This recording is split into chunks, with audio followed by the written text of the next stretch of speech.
Shiny, shiny, plastic, black mirror fascist, obsessed capitalist. Are you feeling guilty Catholic?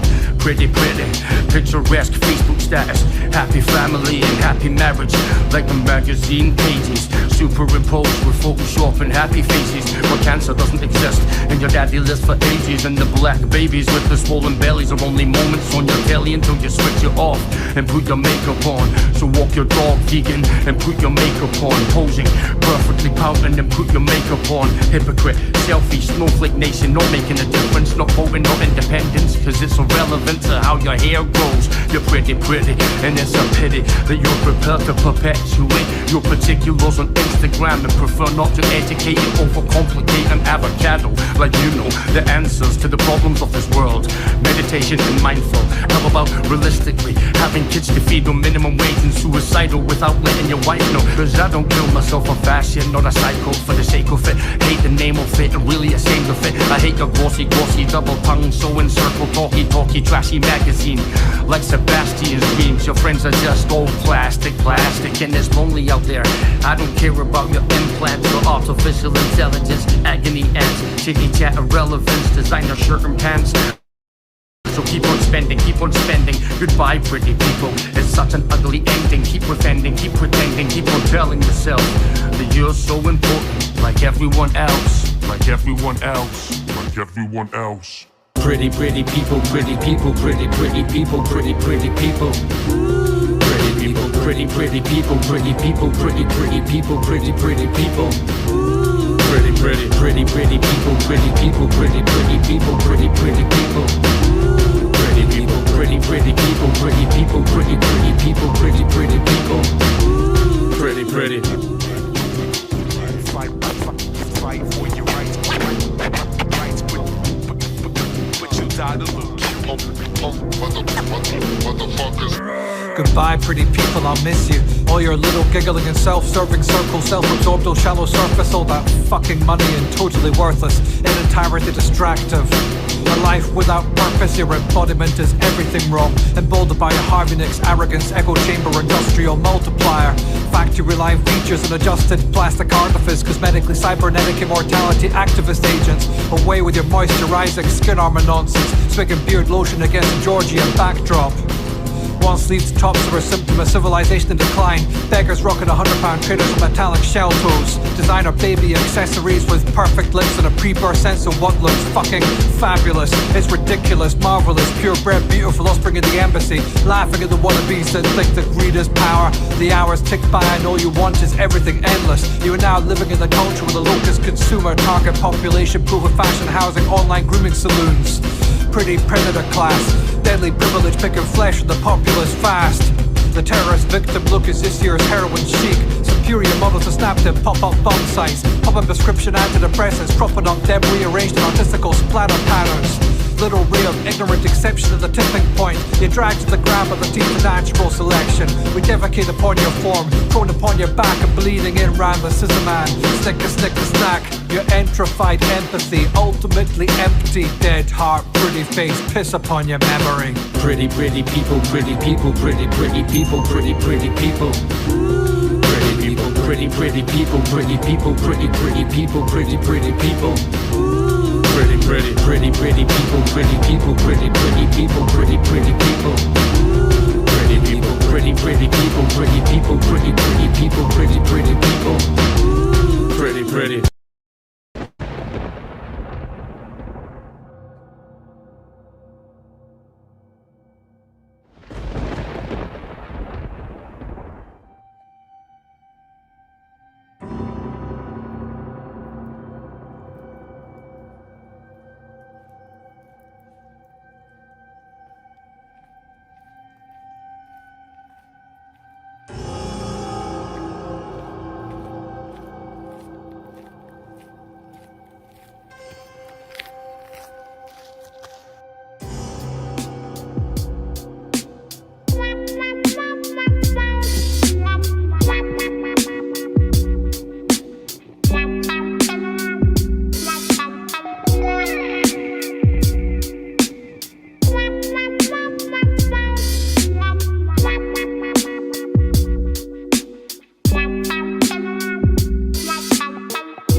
What is up? Welcome to this impromptu insomnia crew. True Crime News, Sleuth Intuition Live. Welcome, everybody.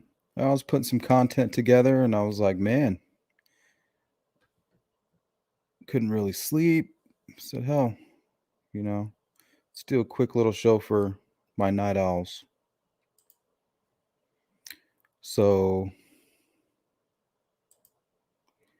51-year-old mystery we do is have some interesting. Let me go ahead and give you the rundown here, the lineup.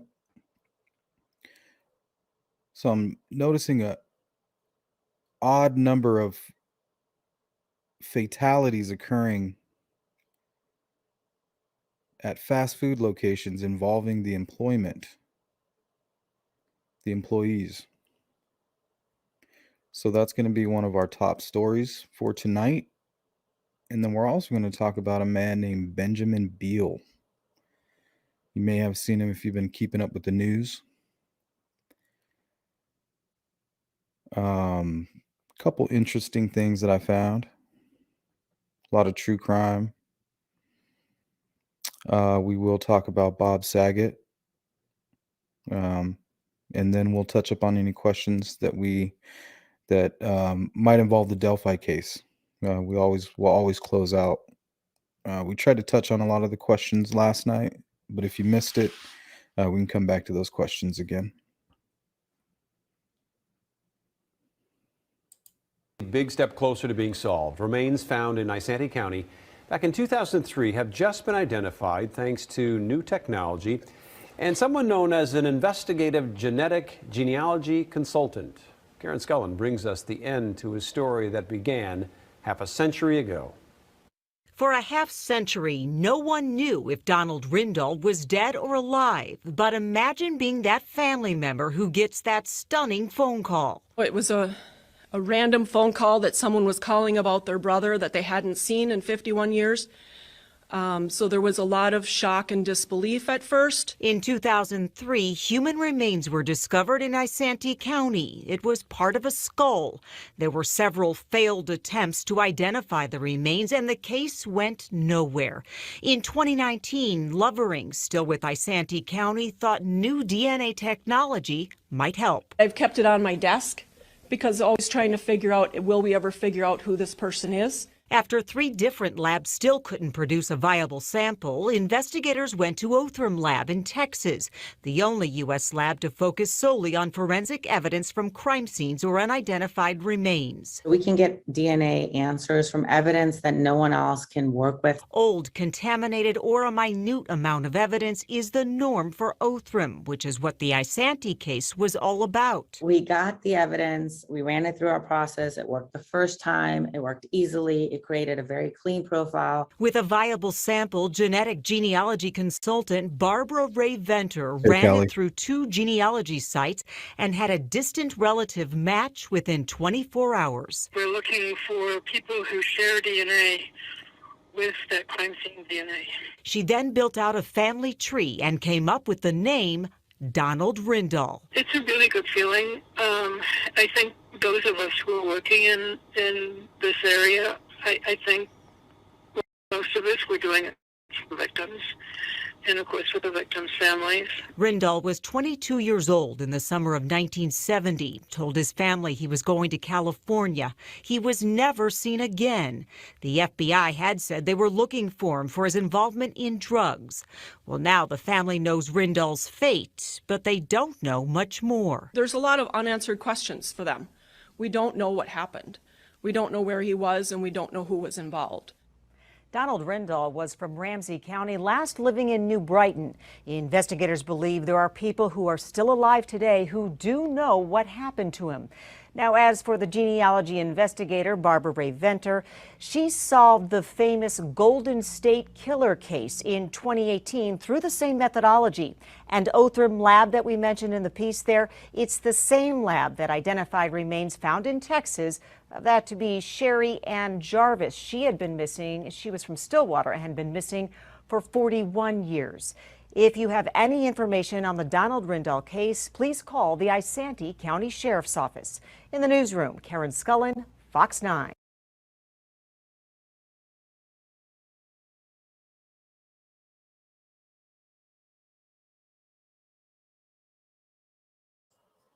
More genealogy software and DNA updates. I mean, I wonder if eventually they're just going to map everybody's DNA. I wonder if that's possible.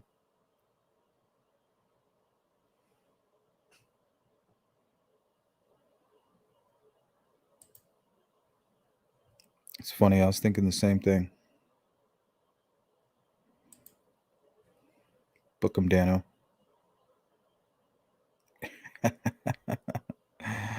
That's hilarious. All right, now this next one. This guy basically goes on a rampage. Well, just watch. Man, that dude was straight out of his mind.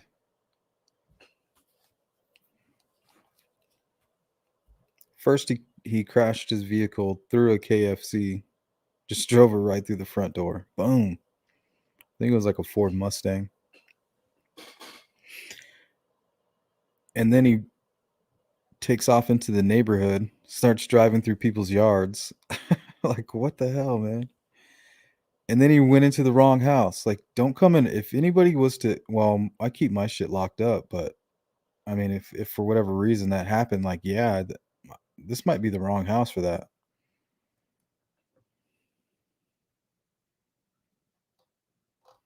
So I definitely am on the side of the homeowners.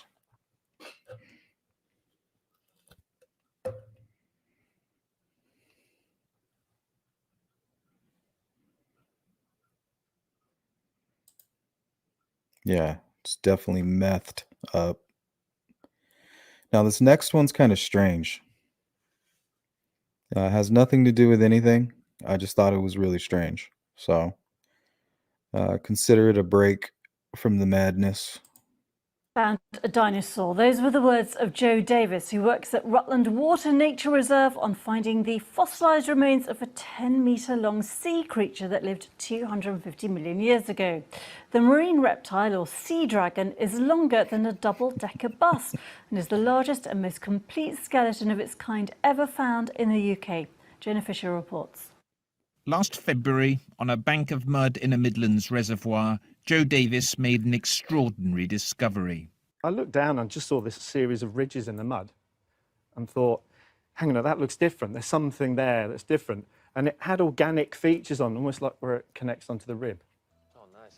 They called back and a team of dinosaur experts was quickly dispatched. Joe hadn't found a dinosaur, but it was an ichthyosaur, a monstrous air-breathing sea reptile, also known as a sea dragon, that swam 250 million years ago. What makes this find so special is just how big it is.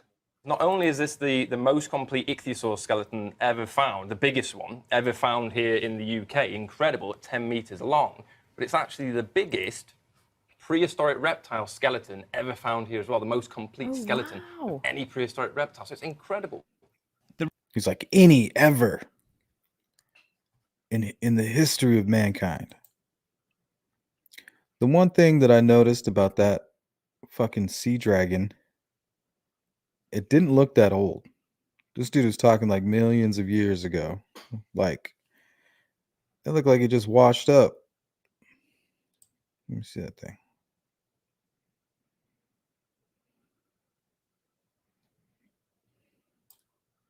Look at that.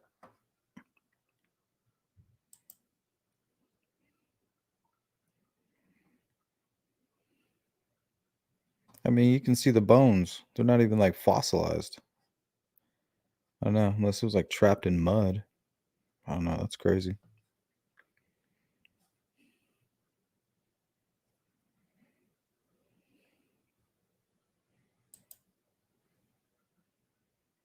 Yeah, it's tripped out.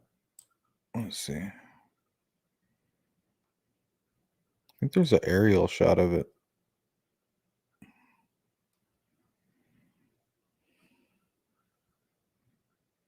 No,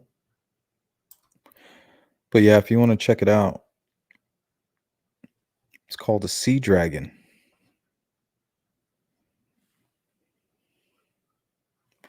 Now let's get back to the mayhem. Sunday morning, watch as the car highlighted with headlights on slowly rolls through the intersection, over a curb, onto grass, and stops right up against a vacant property at 76th and Green Tree. Minutes later, police say the car rolled into an electrical box and sparked a fire.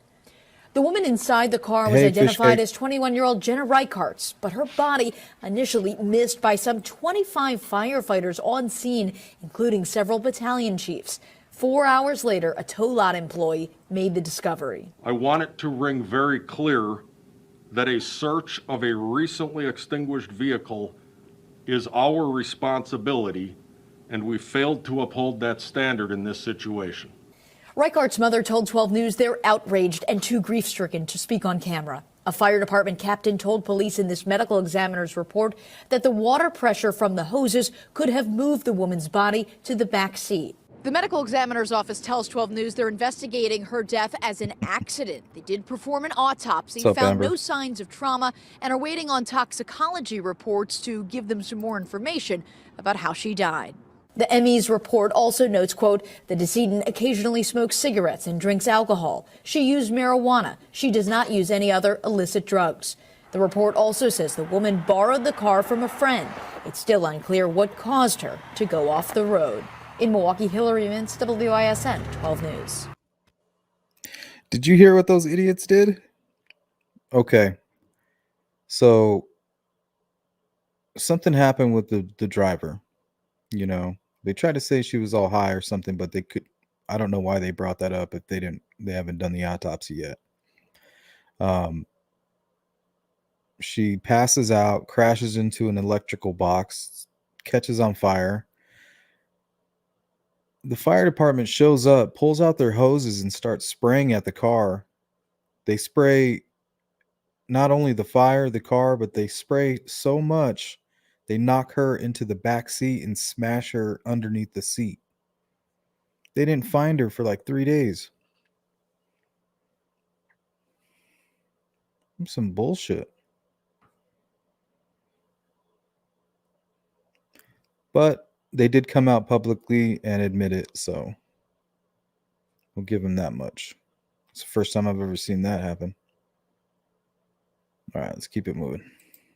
Top story, a teen gunned down outside a gas station. On your left is a 16-year-old who was murdered, and on the right, new video of who police say killed the boy. Tonight, investigators are trying to find the shooter. Surveillance cameras capturing the suspect. Also new tonight, the teen's mother reliving the nightmare of her son's final moments. Oh, it wasn't easy. I wasn't ready to let him go. Eyewitness News reporter Henry Ramos with the other clue police want you to pay attention to. I kept telling myself, no. Jennifer Lugo is at a loss for words to describe the torment. Her son, Jeremiah Gunther's life cut short at just 16 years old. It doesn't matter if they did bad. No child deserves to be killed. On December 14th, Lugo's son was shot and killed at this convenience store near Woodlawn Lake Park. Lugo tells me her son was there with his brother. She says the suspect we're glad you can make it, and a Amber. group of other It's people always a got pleasure. into an argument, and she says Jeremiah Hey, Mandy. was not involved in that fight and was in the car the entire time. And at one point, yeah. bullets started flying. It's That a is good when one. Lugo's older son realized Jeremiah had been shot. I'm thankful that I didn't lose both sons that night. She says Jeremiah was shot in the head and was declared brain dead at Just the put on some Bob Marley. I wasn't ready to let him go. Just this week, investigators releasing this surveillance video of who they believe killed Jeremiah. They say the gunman was also seen in this dark gray Ford Focus. For the person who did this, I don't wish him death, because he's got a family too.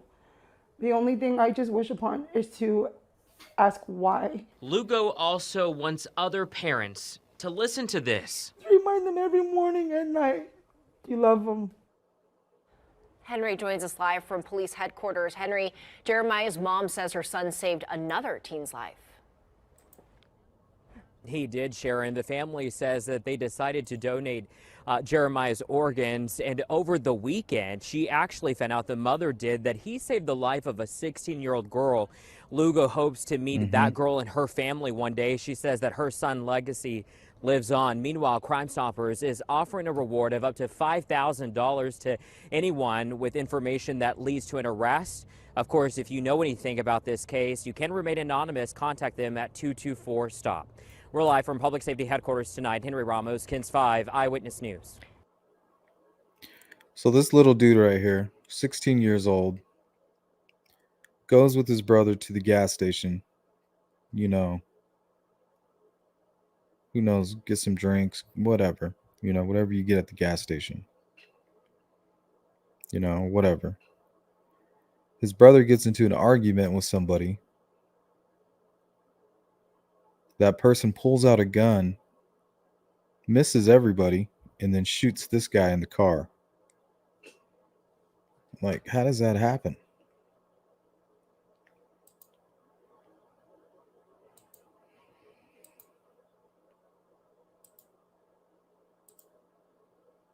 Yeah, he's a youngin'.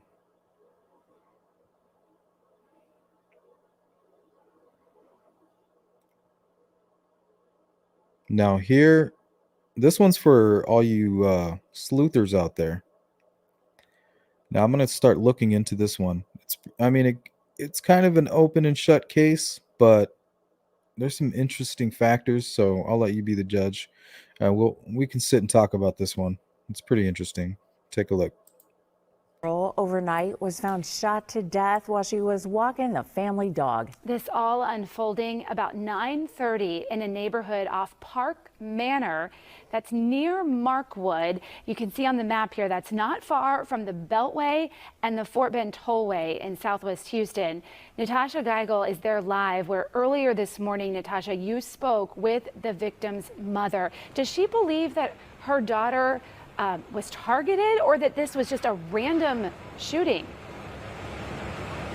Well, good morning, Sally and Lena. And you know that family is just heartbroken and devastated, coming out early this morning to leave this candle and stuffed toy in the same spot where she was found shot over 20 times. 15-year-old Diamond Alvarez was a sophomore at Madison High School. Her 20 family times, saying that she over was a straight 20. A student who had played volleyball and basketball.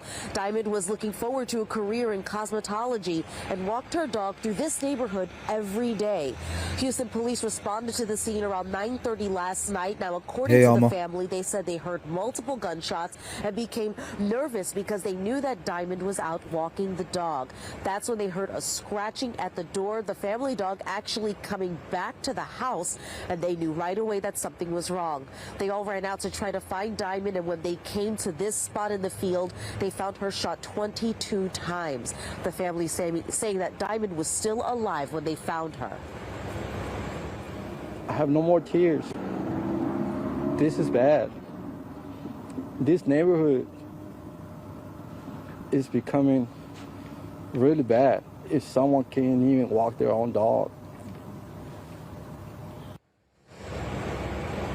And the family tells us that they are not sure if Diamond was actually being targeted, but they do know that she was having an argument with an ex-boyfriend, and that she was actually told to come out and to meet him while she was out walking her dog last night. Now, they did say that HPD did speak to that individual, but not enough evidence was found, and that right now HPD does not have a person of interest at this time. The only thing that HPD was able to say is that they are looking for a dark colored vehicle. So if you know any information that can help investigators find this person, you're encouraged to contact HPD or Crime Stoppers. That number is 713-222-TIPS. We're live in Southwest Houston. Natasha Geigel reporting, Fox 26 No worries. News. Wow. So first of all, she said that she was supposed to meet her boyfriend, somebody who earlier that day she was in an argument with. And the first thing you think of when somebody's shot 22 times, you think passion, crime of passion. So they questioned the boyfriend, not enough evidence. to press charges on him. But I mean, in my opinion, he did it, you know.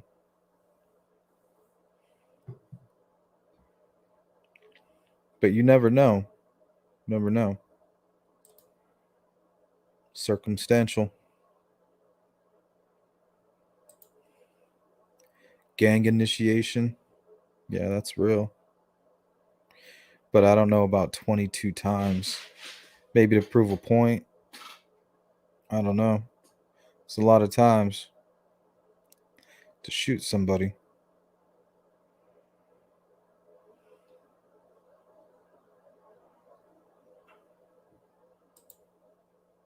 Alma, no, it is not that at all. No.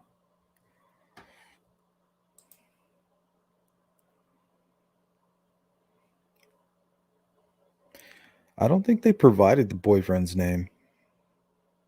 I bet you if we dug up some articles, I bet you they have his name in there. But the truth is, he might be underage. I think she was only 16.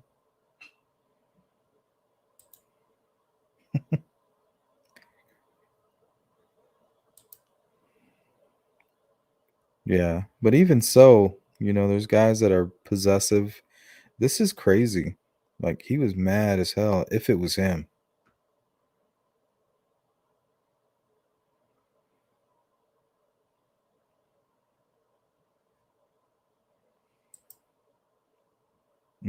Yeah, not necessarily.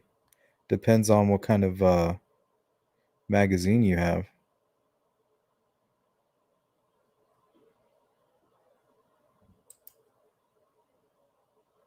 Could have been illegal in his state also.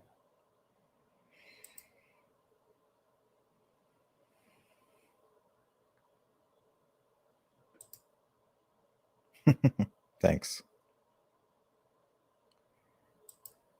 Yeah, I'm going to look into it a little bit more. I'm going to keep following up. So next time I do another insomnia live, I'll follow up on that case.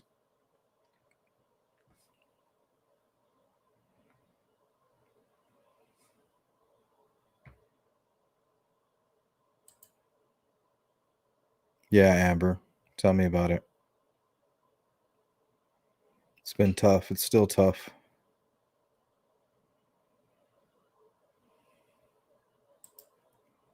Yeah, Callie. I didn't want to say it, but that's what I was thinking. And those are getting really popular, especially with like young people. They see it in the videos.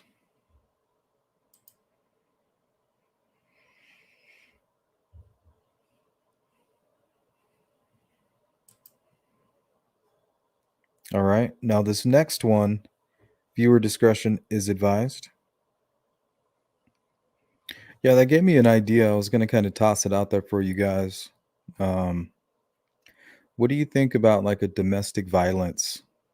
Like do a live on nothing but domestic violence and have some people call in and maybe try to cover that. Let me know what you guys think in the comments there. But we have one more little news article before we get into the top stories. The fast food felonies and Mr. Benjamin Beale. And then we'll talk about Bob Saget. And then Delphi if you guys want to.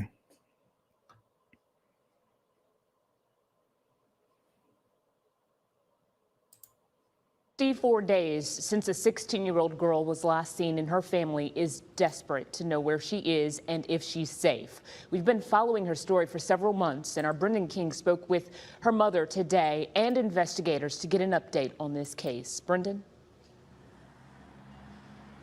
Yeah, that's right, Candace. Since November 9th, Joni Bradley's family says she hasn't used her cell phone or even social media. Days missing has turned into What's up, weeks, Matthew? now months. Wednesday marks 64 days since anyone has seen or heard from 16-year-old Joni Bradley. In my heart, I don't feel like she's okay, and I need help to find her. Powhatan County Sheriff Bradford Nunnally joined Joni's mother, Kelly, pleading the public for help. Joni left an appointment here in their village area after telling her father that she had left her phone inside at the appointment.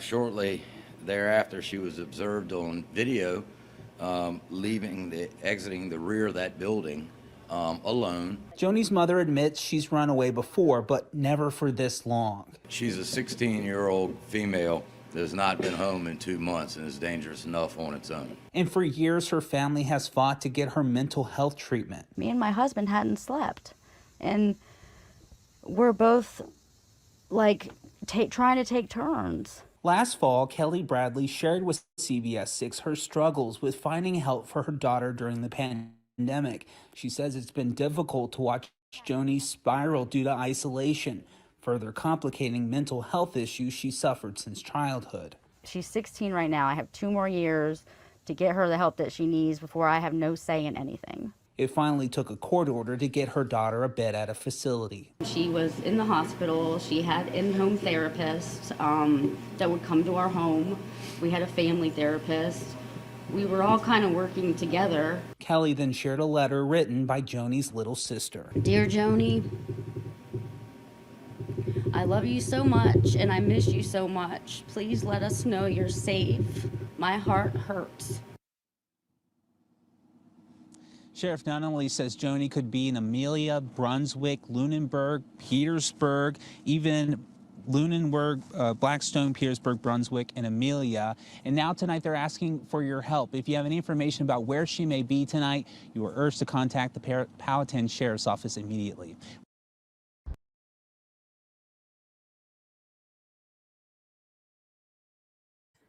The only thing that scares me about this case here is all of her social media just shut off. Unless she was instructed by somebody to do that. I don't know. That's the only part that has me worried about that one.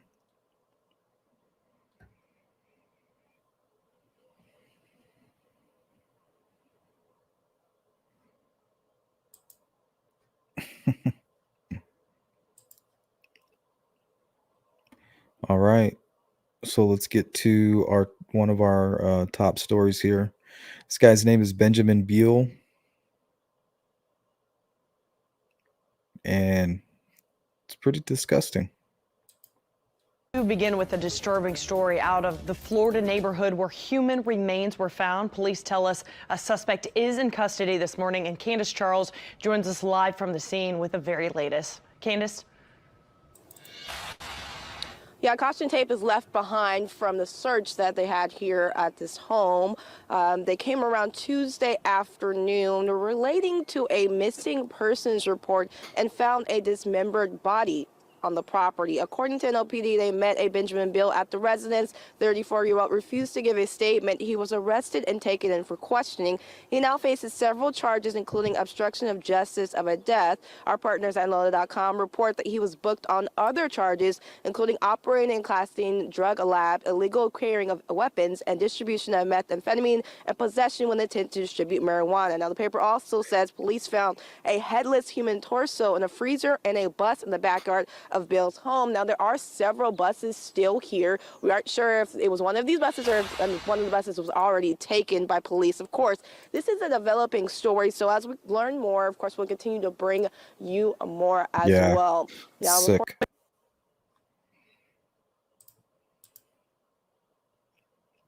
Yeah, there's just something sick about somebody that could do that. It's like, not only did you kill somebody, but now you're like dismembering them to get away with it. You're not just like leaving them there. You're like, I don't know. It's just, it's on a different level.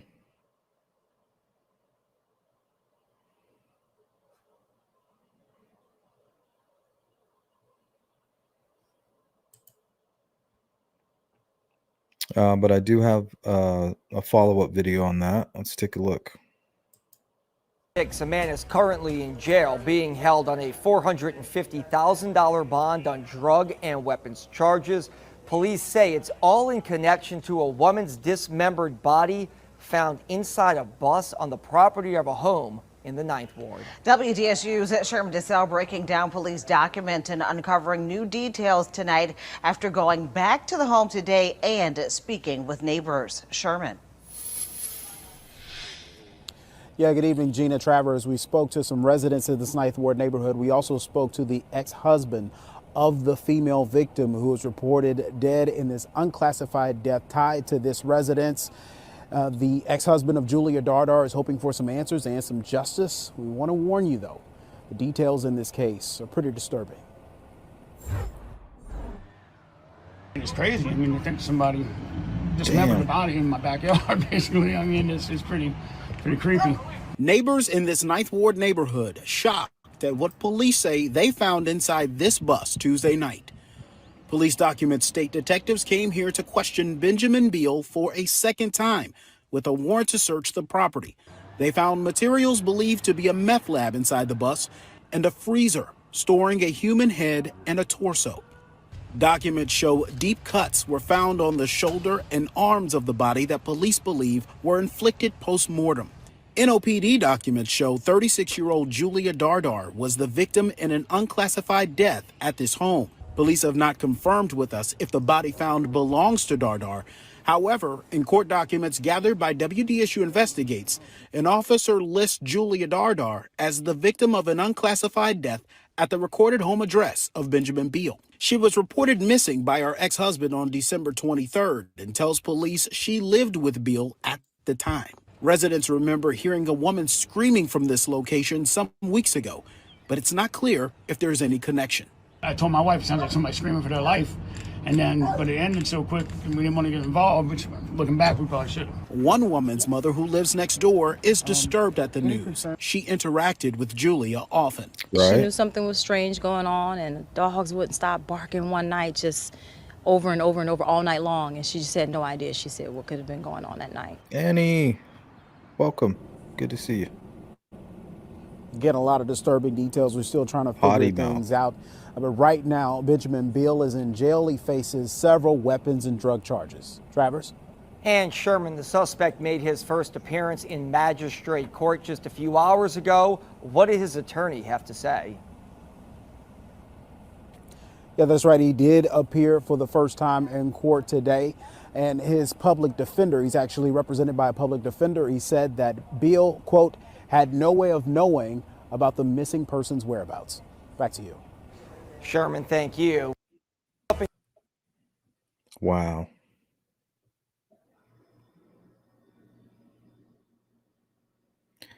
Well, before we get into our top stories, fast food felonies,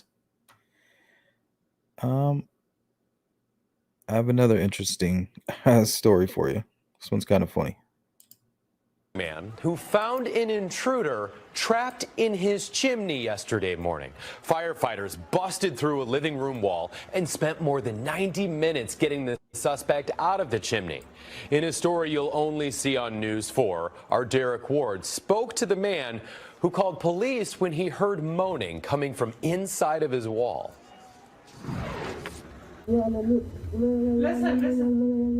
Imagine hearing this sound coming from behind your walls at 3 a.m. What the fuck?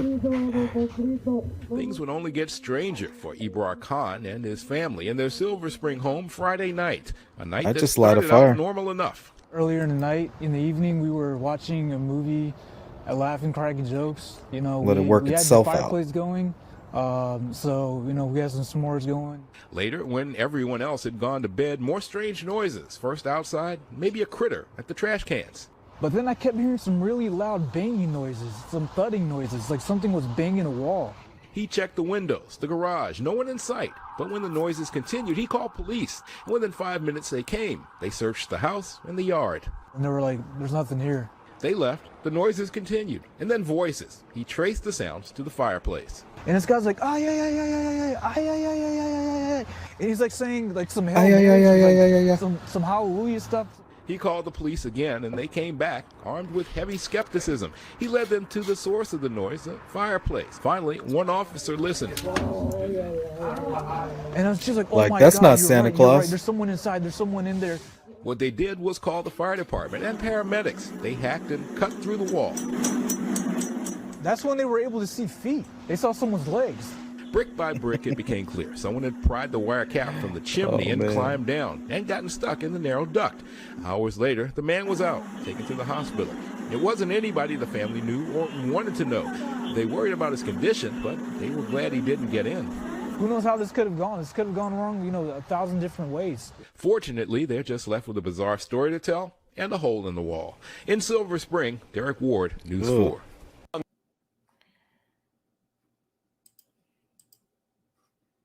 It's nasty, Callie.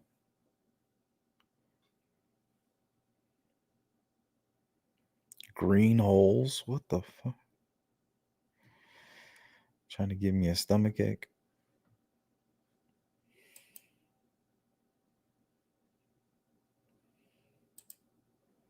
Yeah, I'd be like, hey, Santa, you better have some gifts. You better have some Home Depot gift cards. They better have a bunch of zeros on them. I titled that video, shit, that's not Santa. Fucking moaning and banging on the fucking wall. Oh, man. Just light a fire. Let it work itself out. All right. I've held it off long enough. Let's get into these crazy fast food stories here. Shot to death while working at a Burger King in East Harlem. Police say this happened during a robbery, and now they're asking for your help to find the gunman. CBS 2's Kieran Dillon reports. As the rain trickled down, the family of 19-year-old Crystal Bayron Nieves gathered outside the Burger King in East Harlem, where she was killed, to lay flowers in her honor and to pray for justice. This shooting is unacceptable. This mother is hurting. Her mother, along with family members, were unable to contain their grief as they were comforted by members of the community. We are sick and tired of the violence in our community. When is enough is going to be enough? When are we going to put the guns down? Police have released these images of the robbery that took place just before 1 Sunday morning at the Burger King on East 116th Street near Lexington Avenue. That's where Bayron Nieves was working as a cashier when an unknown male, masked and dressed in all black, entered the restaurant and demanded money. Police say Bayron Nieves was shot in the torso as the robbery progressed. Chaplain Robert Rice says the family is now in mourning. I was with the mother all night. I prayed with the family. They're not doing well. This mother is crying out. You know what I'm saying? This mother is hurting. She's hurting because now she's don't know what to do. Police say 2 other people were injured during the course of this robbery. A female manager at the restaurant was punched in the face, and a male customer was likely pistol whipped. Both are expected to recover. The violence has left neighbors shaken. More police officers and security guards all around the stores around here because people are dangerous. Meantime, family members tell us Bayron Nieves and her family had just moved to New York from Puerto Rico a few years ago. The teenager had only been working at Burger King for the past few months. The family is now pleading with the person responsible to turn themselves in. In East Harlem, Kieran Dillon, CBS 2 News.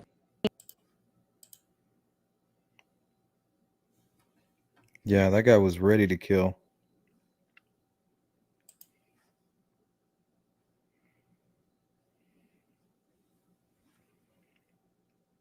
I have a follow-up on that one as well. Let's take a look at that. Right now, police are hunting for this man, the suspect behind the deadly fast food restaurant robbery that took a teen's life. Investigators say the gunman barged into the Burger King on East 116th Street over the weekend, demanded money, attacked 2 people, and shot and killed a 19-year-old cashier. News 4's Rana Novini joins us from Harlem now with how the community is remembering the teen. Rana. Yeah, and Jen, that 19-year-old victim lived in the neighborhood. She had just started working at this Burger King a few weeks ago. All day here, people have been stopping by, people who know her or knew her, people who didn't know her, just coming here to grieve and to express their anger over her life cut short. All she wanted to do was work. Crystal Bayron Nieves was just 19 years old, a few weeks into a job at the Burger King in her East Harlem neighborhood. She was behind the cash register early Sunday when a gunman dressed in black and wearing a mask stormed in. Police say he pistol whipped a customer and restaurant manager before turning the gun on Crystal, shooting and killing her. They want to make a life and work, you know what I'm saying, and do something, and they can't even be protected in their own neighborhood. This is sad. And how many people have to die before something gives? All day, people stopped by the Burger King on East 116th Street to pay their respects, leaving candles, flowers, and heartfelt messages for the teenager. Meantime, police are searching for the gunman who took off after the robbery. Crystal's family says he walked out with just $100. I just hope he gets caught. There was no reason for somebody to kill somebody for a lousy $100. This woman says she's tired of crime in the neighborhood and hopes those who know something will come forward. We're in a Spanish and all black community, and we all stick together. 116th Street is very crowded. If you see something, say something. And police also hoping that someone comes forward with information. There is a reward available for information that leads to an arrest. Reporting live in East Harlem, Rana Novini, News 4, New York. Yeah, that dude got $100. He killed that beautiful young lady for $100. Running around pistol whipping people. Like, bro, if you got the balls to do that, why don't you go like rob something for real? Like $100? I mean, come on. At least try.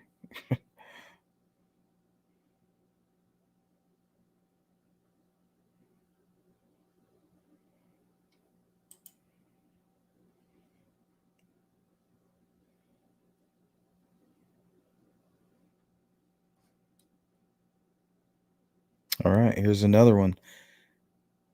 This one is from Taco Bell. Employee is dead after being shot at work in South LA. He was killed at the Taco Bell at Avalon and Century Boulevards, and that's where we find KCAL9's Joy Benedict live with the latest for us. And Joy, this is just heartbreaking to hear that someone was just doing their job when they were shot and killed. Absolutely, Amy. I mean, it's distressing. It's heartbreaking. There aren't enough words to describe just how horrible this is for this man, his family, and of course anybody who was working here at this Taco Bell last night. But that's exactly what happened. We are told a Taco Bell employee lost his life simply doing his job. It happened here at this Taco Bell behind me in South Los Angeles. You can see over to the left-hand side that drive-thru window is all shot up. We are told that is where someone in the drive-thru simply opened fire inside, killing the 41-year-old worker. Take a look at this video from last night. It all happened at about 11 p.m. That's when investigators say someone had come through the drive-thru. They placed an order.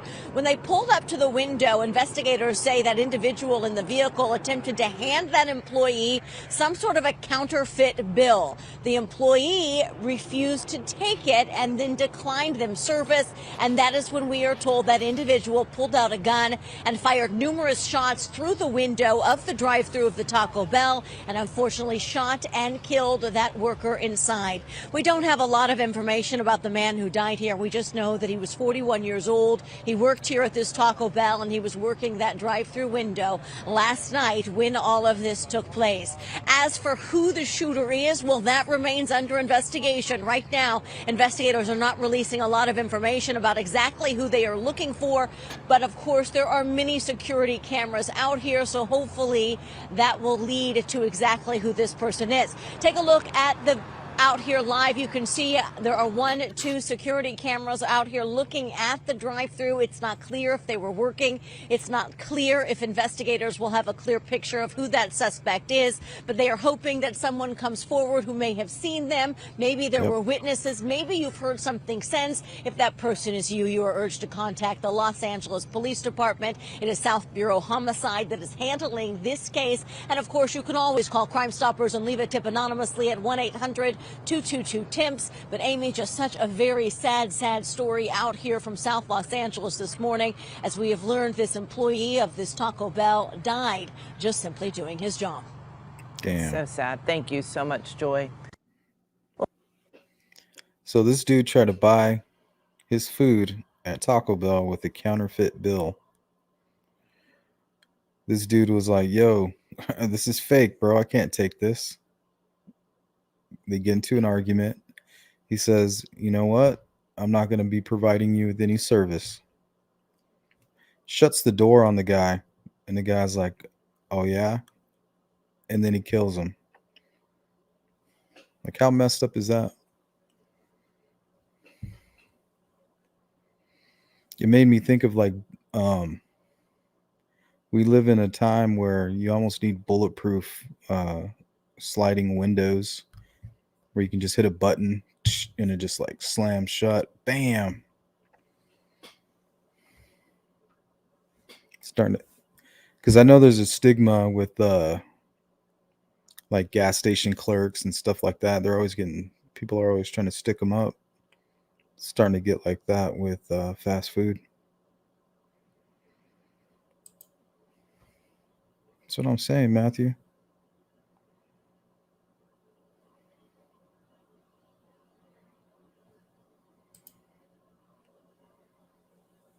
Yeah. Amber knows this is a safe place.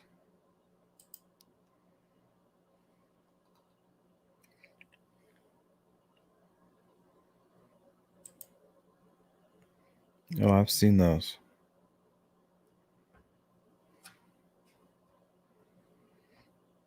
I've seen bulletproof hoodies too. They're a little pricey.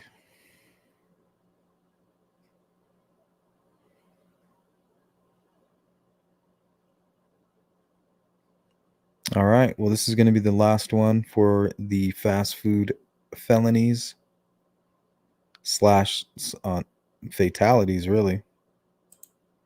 She left the room. In the room, she came in, she lit it up. A teenager killed on the job. It's been 4 days since someone shot and killed 16-year-old Naisha Harris Brazel while she worked at the 51st and Capitol Burger King, and her killer hasn't been caught. Police released a surveillance photo of an unidentified masked man in a black Chevy Impala holding a gun, reaching into the drive-through window during a robbery Sunday night.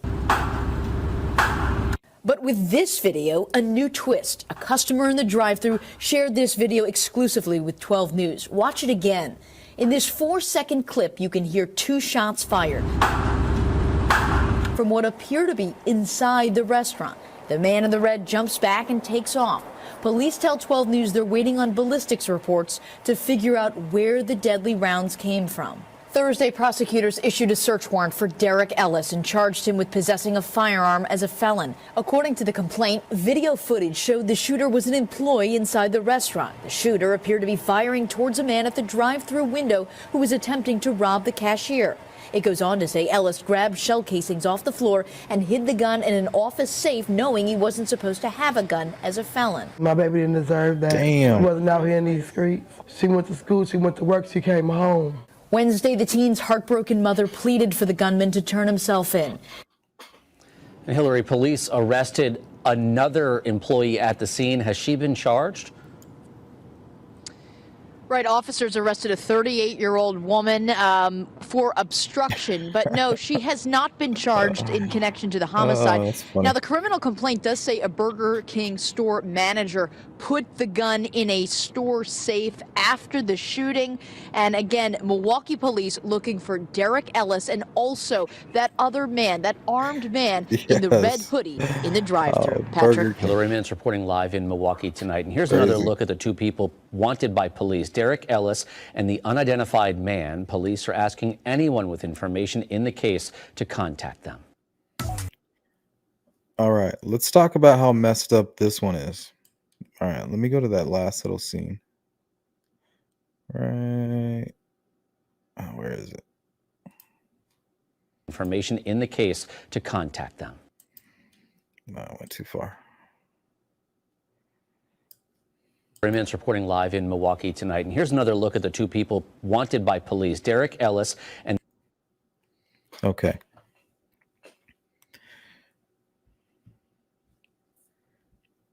So you see the guy on the left, Derrick Ellis. So he was working at Burger King. He went and grabbed the gun out of the safe and started shooting at the unidentified man in the red jacket or the red hoodie. So they don't know who killed the girl. They don't know if it was Derrick or the unidentified man. They both fled. Damn. And the first story we talked about was from Burger King. So, damn.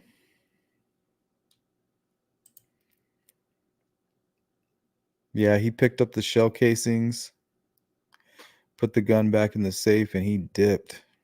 He was out.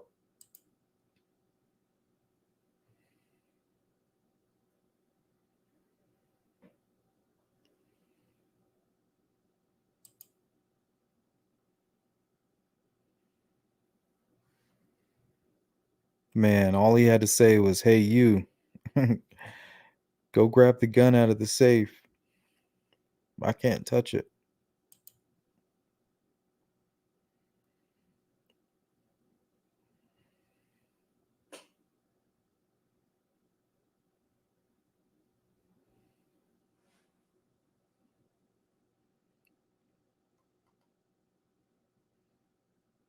Mandy, you just left me hanging with the story here.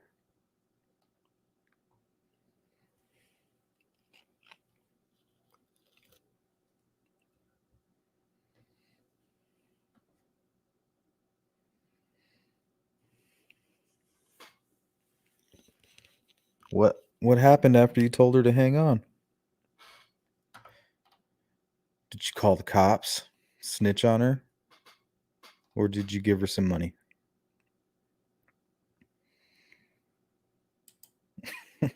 Had a strap in the safe. I don't know what it is, but you're funny, dude. I don't know what it is.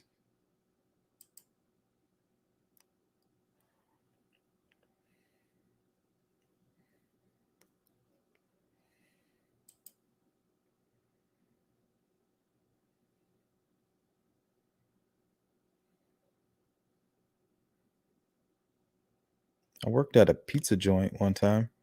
I swear I invented the buffalo pizza. Nobody gives me credit for that. I'll stake my pizza making reputation on that any day.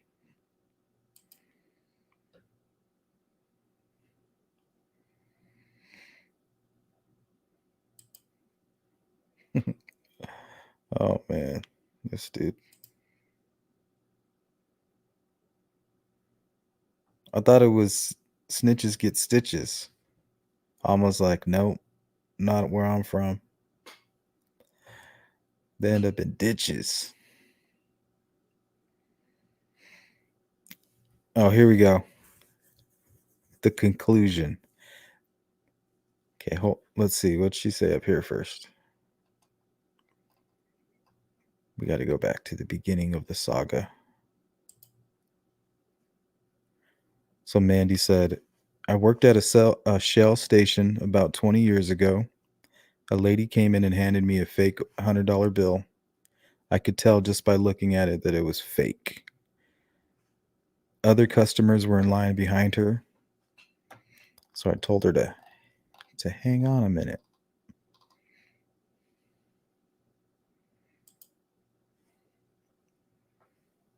Okay, she waited on the other customers. She went and got the other person working in the back who'd worked there forever. I was like 18 and scared to death. She was with a guy on a motorcycle. I can't say that, motorcycle, and was gone. Damn, so you try to bust her? Try to get her.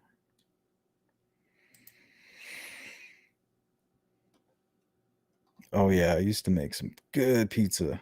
I made myself the best pizzas. Customers, they never got the best of my pizzas. I saved that for my lunch hour. No, that was interesting.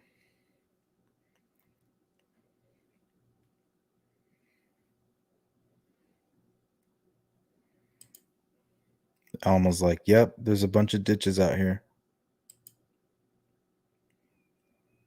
I know, pizza does sound good. I think I have a frozen Cali pizza, California kitchen pizza or whatever that shit's called.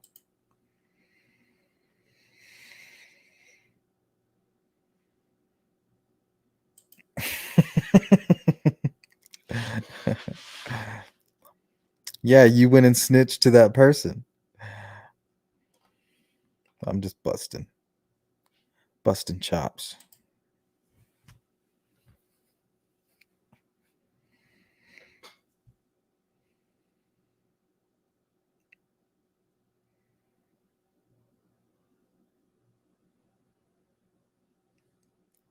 Well, yeah, it's because you have two sides of every story. You have the victim side of the story, and then you have the perpetrator side of the story. The victim's like, we got to get this motherfucker, turn him in. And then you got the perpetrator side of the story, where he's like, if you tell on me, I'm gonna bust your head open. It's a conundrum.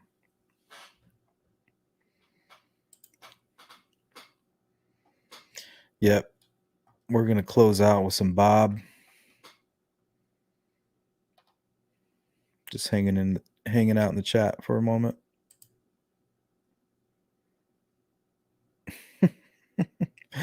Oh, that was funny. What did when we were hanging out over on Bruiser's show, Sean Harmon, it was the first time I think it was the first time Bruiser and Sean Harmon actually were able to like talk to each other.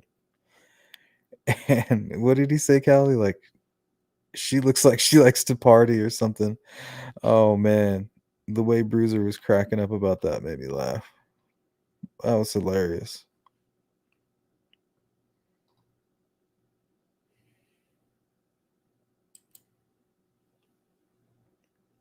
Yeah, what is it? The Works? That's about it. I'll get the Works from there.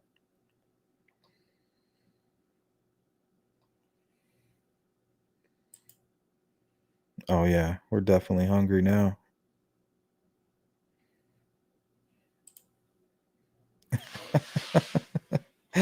That girl, I wish I could remember exactly what he said verbatim. You can tell she likes to party or something. Oh man.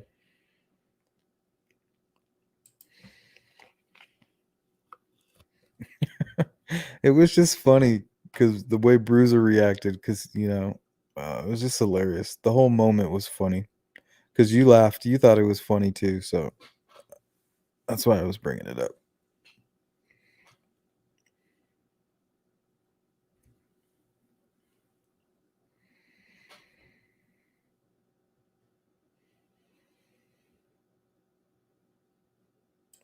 Up, here we go. She's back on the stand. We have new evidence. Says this forgery artist / biker chick has been in there and gave another clerk $50 the week before and got away with it. Possibly, she assumes. Same people anyway. What is your evidence, Mandy? I need to know how you connected the two phony bills. And I'm also curious, do you have to cover the phony bill with your own money? Those are my two main questions.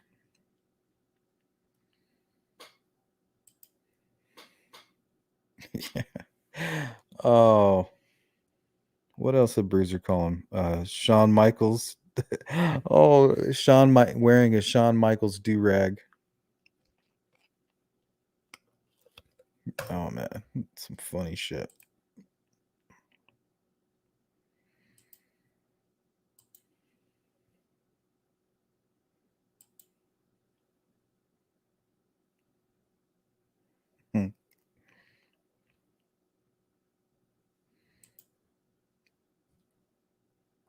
Oh, we got a state's witness. I knew it.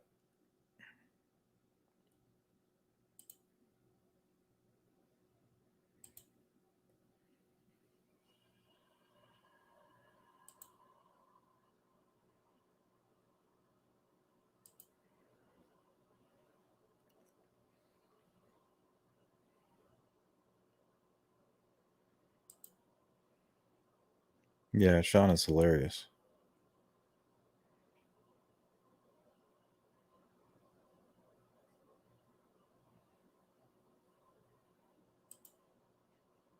Yeah, I saw that. I couldn't even block him. I was like, what the hell?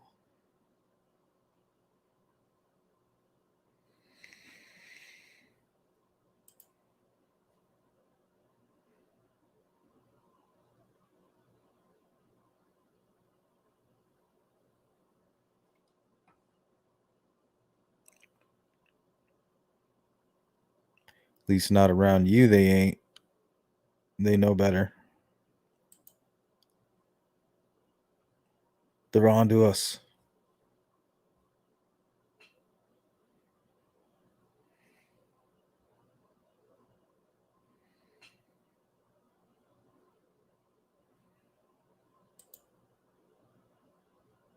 Oh, God. Don't get me started. Talk about a rabbit hole.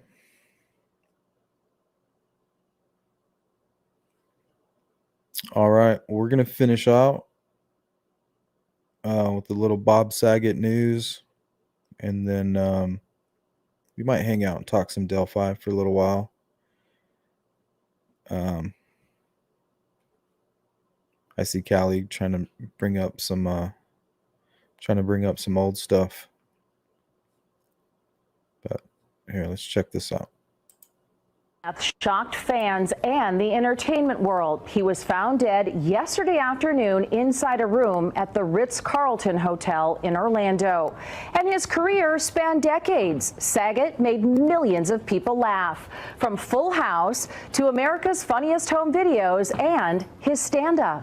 Luann, the Laugh Factory, a comedy club in Los Angeles, honored Saget on its marquee, asking him to make God laugh. Saget was in Florida for a stand-up tour. He performed in Orlando Friday night and Jacksonville Saturday.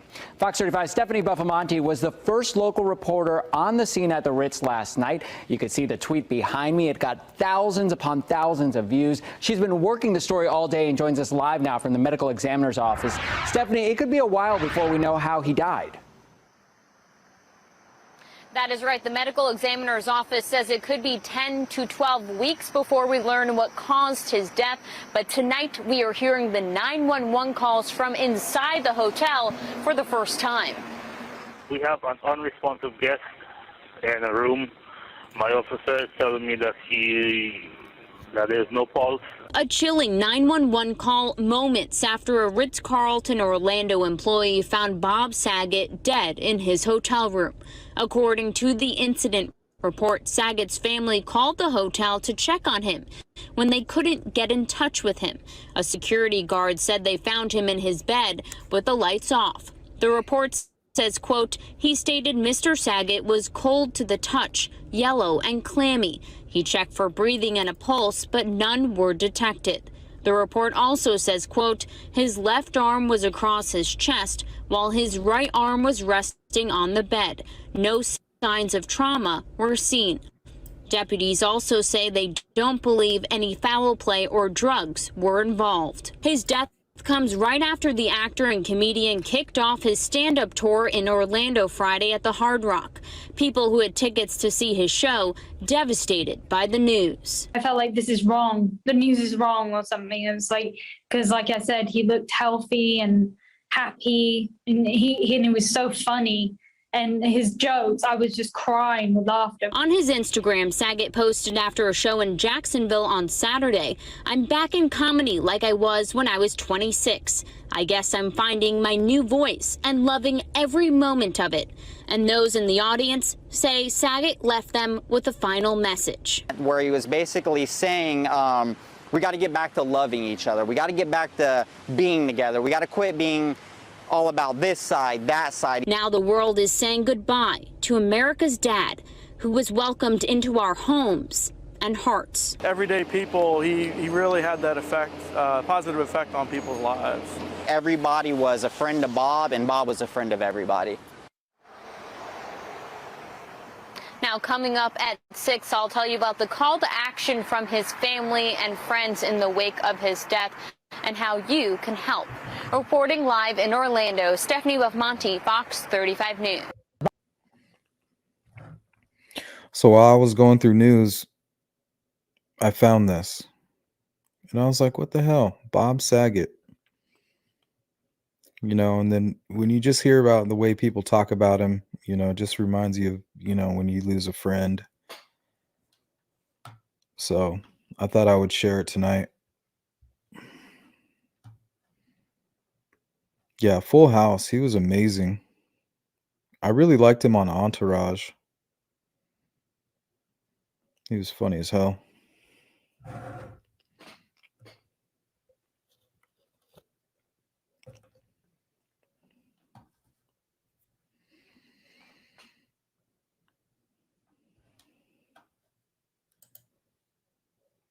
No, they made a point to mention it that no drugs, no alcohol, nothing like that at all.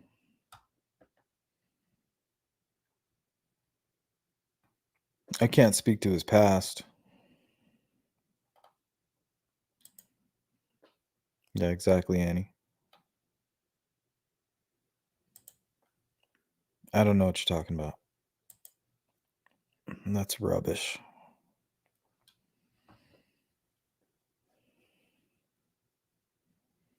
All right, and I don't know if any of you guys missed my show. My show. Oh man, that's funny. Every time I say that, oh, I'm gonna think of Bruiser. He's like, dude, you can't do that. That's so whack.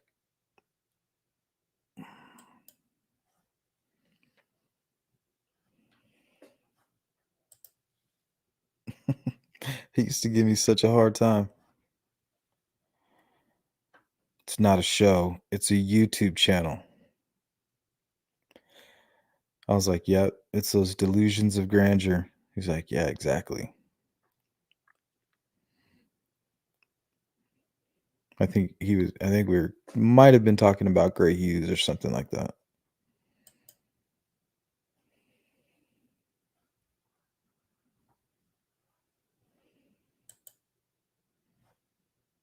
Skulls on his boots? Like on some biker style?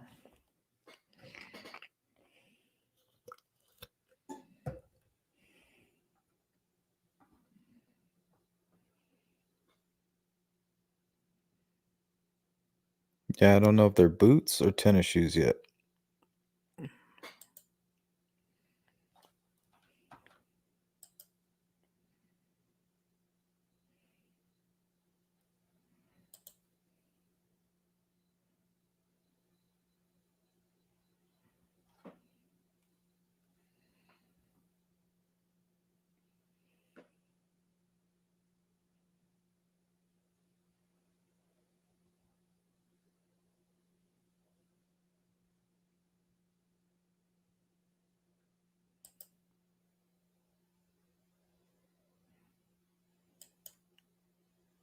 Why you gotta flex on us?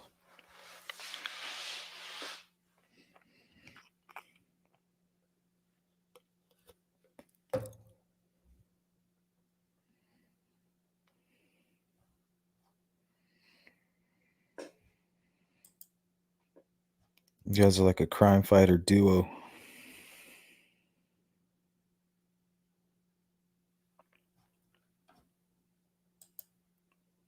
So I think I'm gonna do a whole like hour-long video. I don't know if I'm gonna go live with it. I might do it as a premiere, but I'm gonna do it on Garrett Kurtz.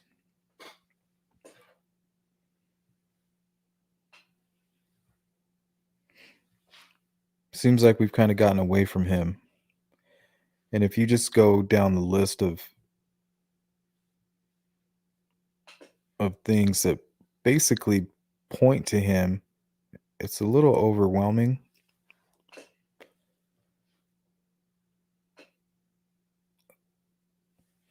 So I think that's going to be my next project.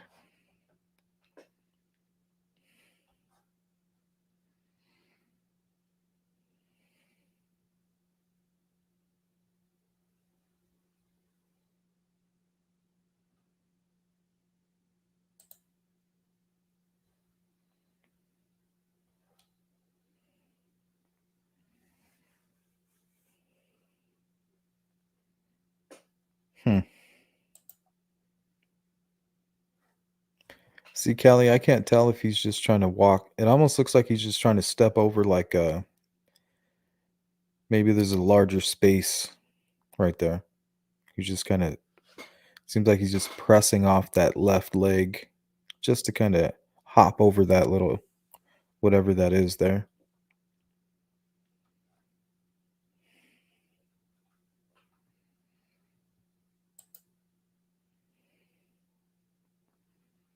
Yeah, his feet are out.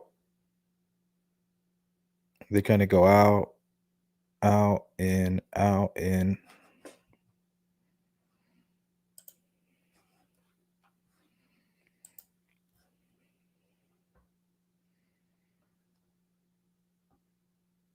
Yeah. He's that's why he made this list right here. The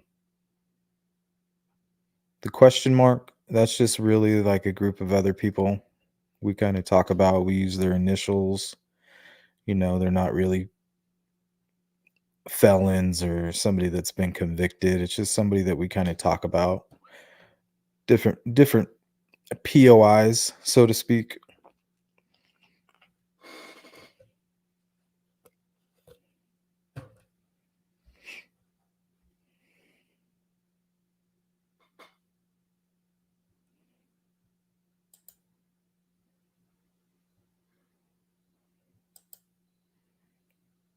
Yeah, Alma, since you flexed on us.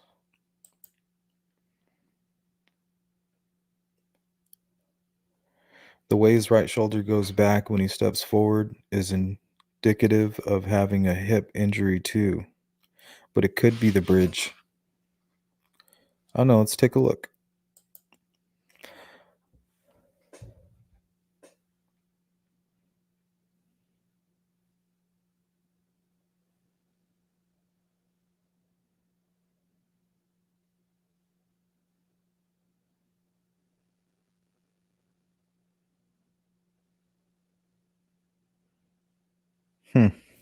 I guess I can't make a poll.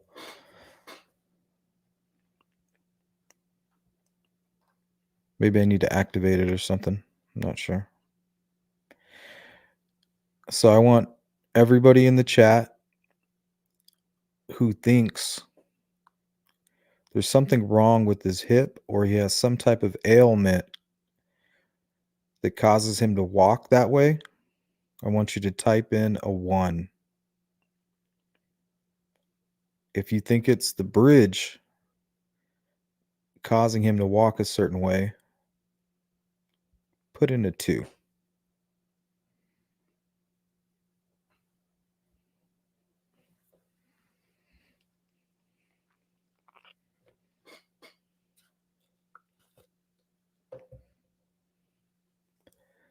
Bad leg 1, bridge 2.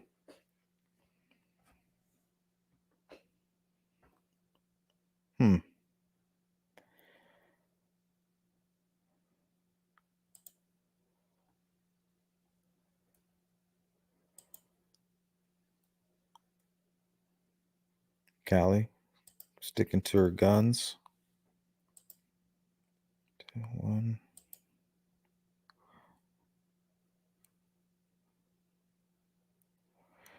I'm going to say the first one to 10.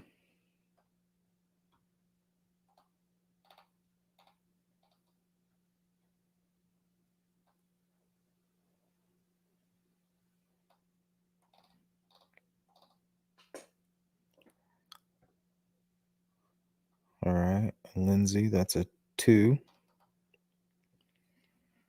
All right, looks like we're 50-50. Some people stuck in the middle.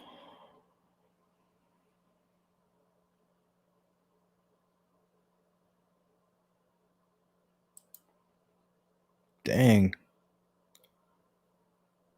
We were just talking about people who dismember people. I'm gonna have to keep my eye out on you.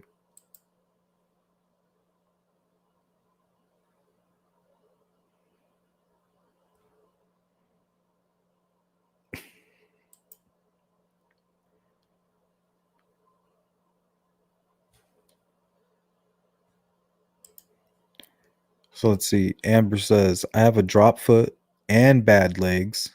He lifts that right just a little higher. Let's take a look.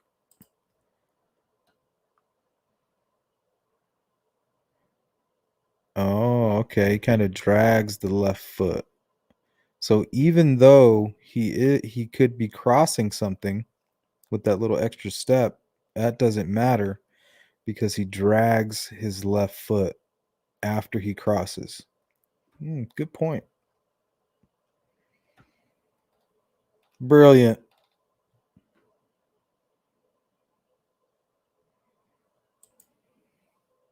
Damn, here we go again. Some more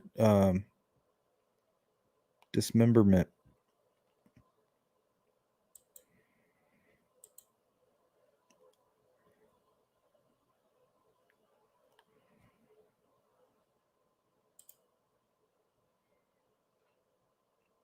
Yeah, Amber has a good point. So pay attention. After he takes his step, he drags his left foot. He kind of drags it and kind of keeps it pointed out a little bit.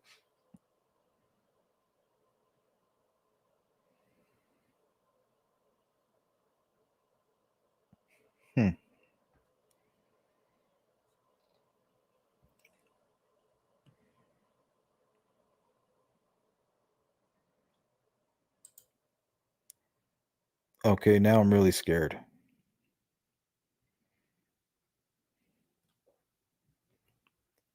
Callie and Alma, I better not catch you on the news.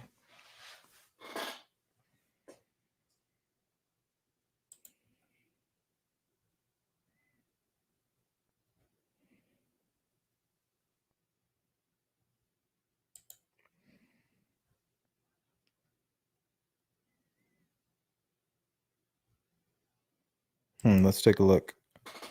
Saying it does not toe off. Yeah, he kind of drags it. He kind of waits until he plants and then he pulls it.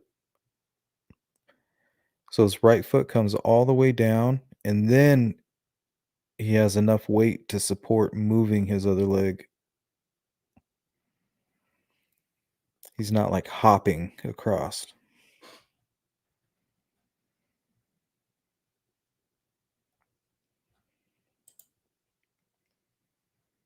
Well, hello.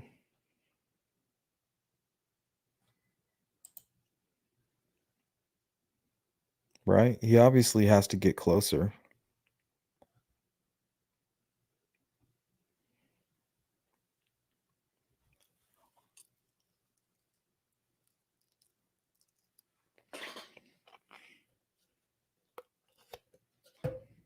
Unless the camera goes down. I mean, we really don't know. She could get scared right here. Somebody could have come up from behind her. We don't know.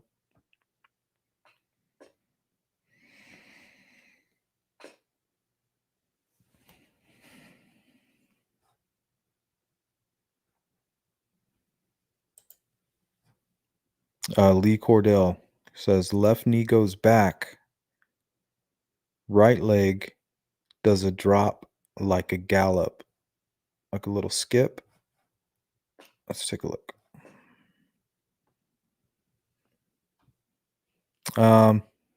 Try not to pay attention to that bad editing there. Yeah, there's a little cut there that makes it look like he's doing a little skip.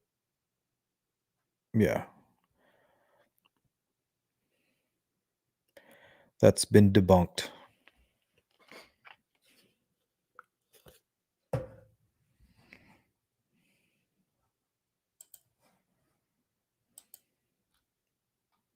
What's that, KA?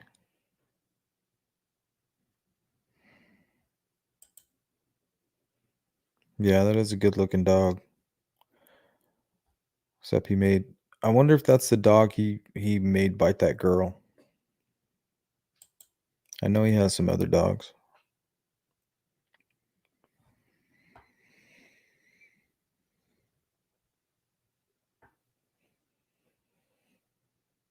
Yeah, Lindsay. I'll never say it's not Dennis. No, there's a lot of interesting things.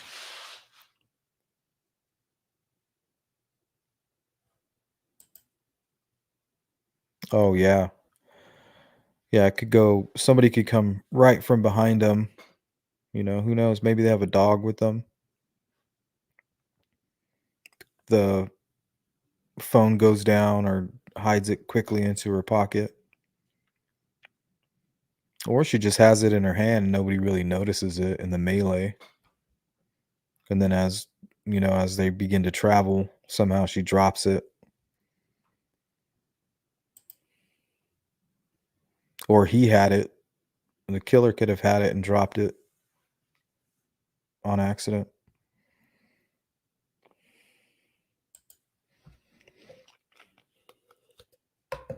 Oh, wait, let me go back to that real quick.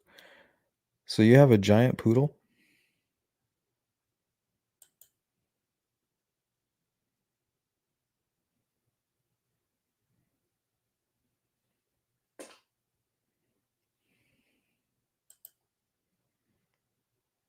Yeah, what if he just recently heard it? Like it's not some type of ailment. It's just maybe a recent injury. Twisted his ankle the night before or something.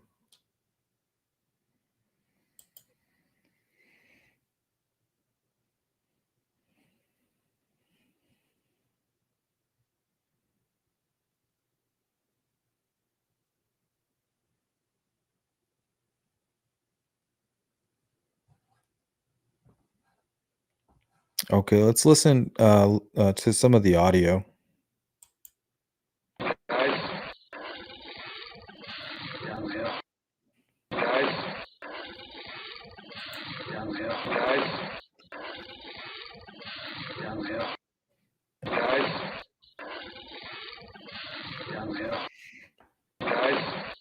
Kind of sounds like Garrett Kurtz.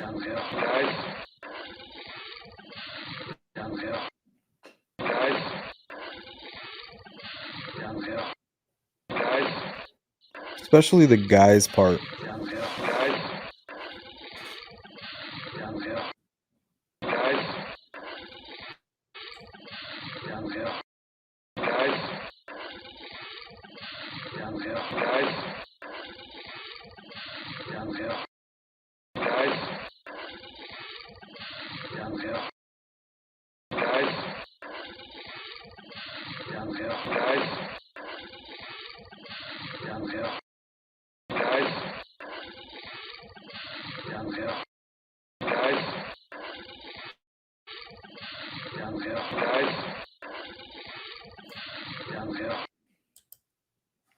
Yeah, it kind of does sound like two different guys. You have the guys, which kind of sounds like Garrett Kurtz, and then you have like more of a raspy older person down the hill, or it's just the same person.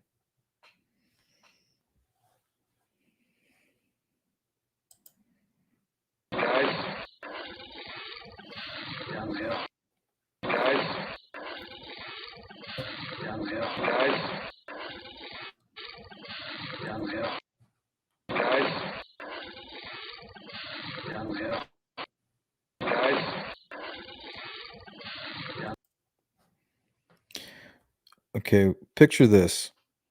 There's the guy on the bridge, and then two guys that come up from behind the girls. And one guy looks to the other two guys and looks at them confused and says, "Guys, like, what do we do? Like, guys, like, kind of like, what do we do? What do we do? Guys." And they say, "Down the hill." Like, take them down the hill.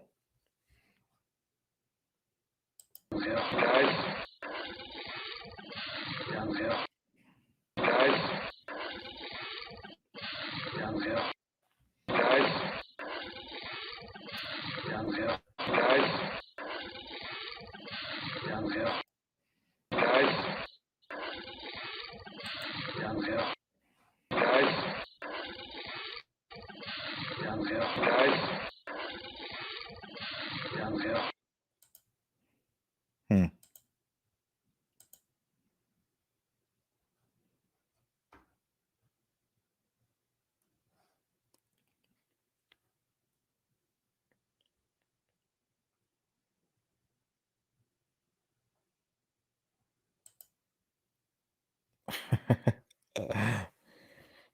I see there's no pleasing you.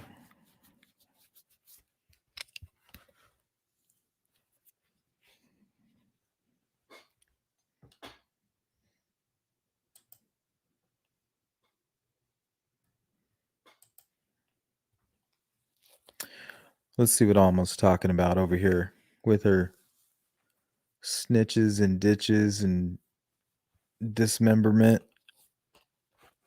trying to create some type of mob with Cali Connect. She says, "Oh yeah, and I wonder why the girls didn't run towards the property. You could see it past the bridge. It wasn't hidden by trees or brush."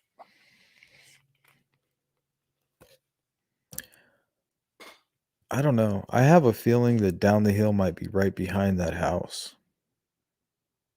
So they may have known nobody would be home. They could have been using the private drive. No, they could have been casing that place out for a while. They could have, you never know, they could have tried to kill some other people at that bridge before. No, they could have failed. That's why I always try to look at all these strange occurrences in the Indiana area prior to, and I found some pretty interesting things.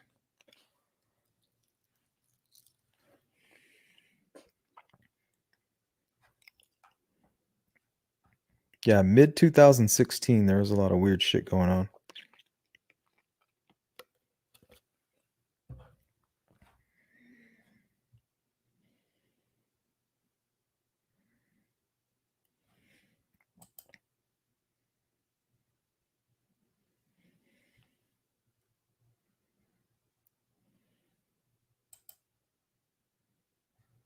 Yeah, it's very possible. Like, okay, they got the girls. One of the guys is kind of nervous and he's like, "Guys," and then whoever's leading them is not talking to the girls, he's talking to the other guys. He's like, "Down the hill," because they have the girls, like they have them. And this could be like all the way already like up by the house. We don't know. I know for a fact that it's cut, edited. They definitely don't happen, consecutively. It's definitely edited.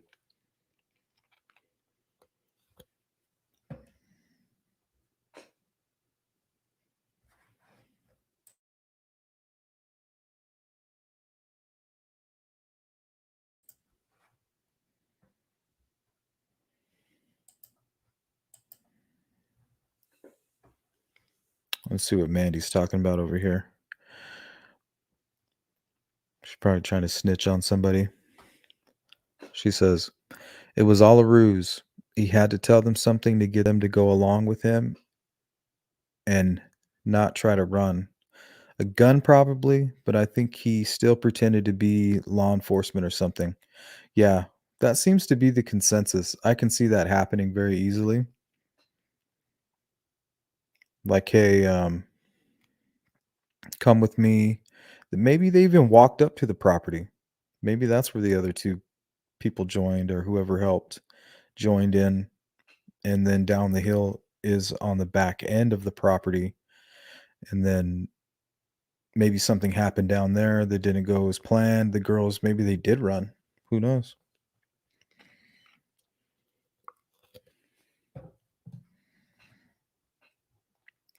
But if they were parked somewhere near that property or on the private drive, they could have easily done whatever they did, ran back to their vehicles, and left on that private drive. Nobody would have ever even seen them.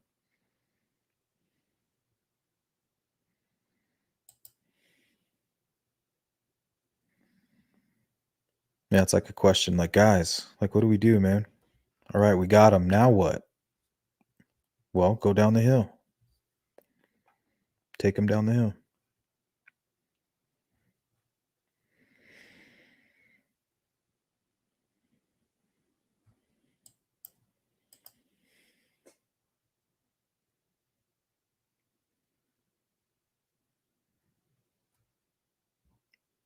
I don't know. If that's true, that could, and there were multiple perps, that could mean that they were related, maybe brothers. Because only a family member, could keep their mouth shut or have that threat, just constantly there.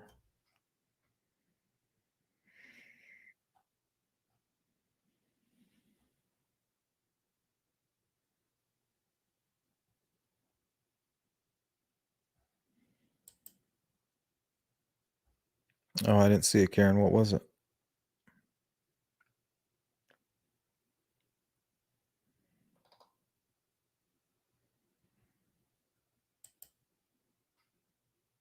Oh, I know what you're talking about. I've debunked that.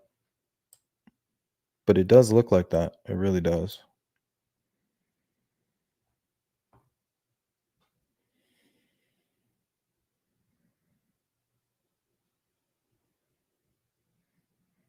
Yeah, I think something really bad was going to happen, and they weren't having it. They're like, nope. And they fought back and tried to run, and that's when they panicked.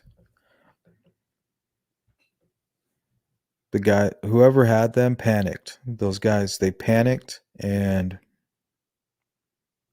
because the girls were fighting back, it wasn't going as planned.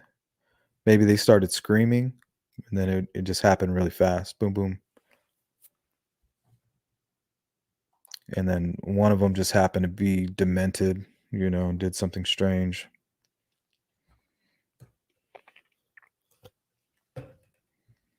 Or it was completely planned.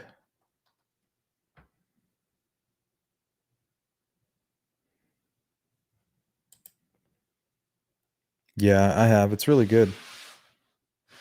Mandy knows a lot about that if she cares to share any of that information. I mean, that stuff's all out in the open now. I still see people debating about that.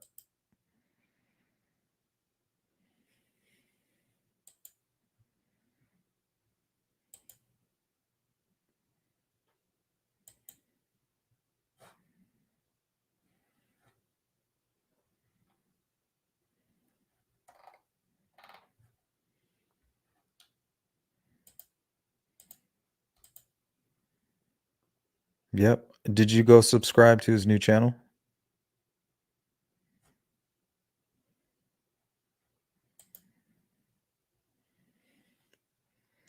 Karen asked, who is the picture in the upper left corner? That is Brian Chadwell.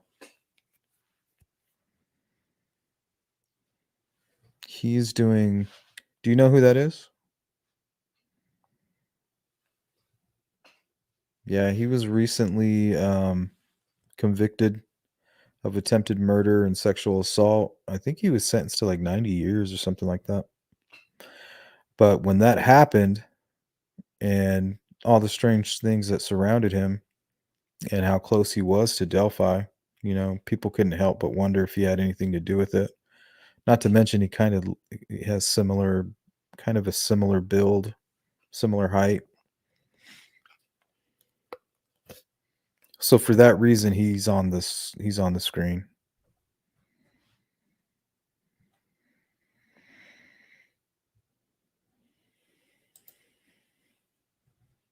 Let's see what Lee's talking about here. He used a trespass ruse, pulled a gun, they ran down the hill and was caught up with at the creek, but couldn't use the gun because of the noise. Yeah. That's my original theory. is that he had a gun, used the gun to control them somewhat, but knowing that it would echo and people would hear it. That's when he had to put the gun away and he had to pull his knife out. Or he planned that anyway. He knew eventually, it's possible he knew eventually that's how he would end up doing it.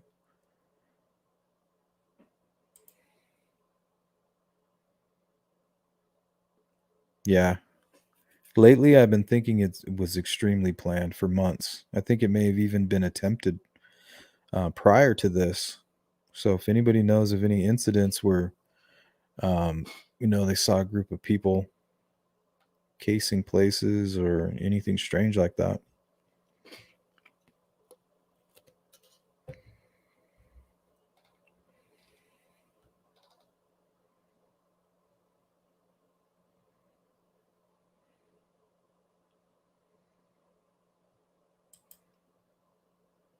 Yeah, that is true. Wouldn't make much noise at all. Let's ask our gun expert, Callie.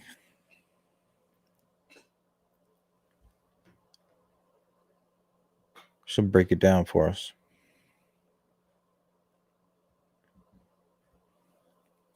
Oh man, we're hitting the 2-hour mark. So let's play some audio. If anybody else wants to bring up any talking points during that, cool. Otherwise, we'll close it out.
Tim C asks, tuning in late, sorry, do you have a latest theory, Sleuth?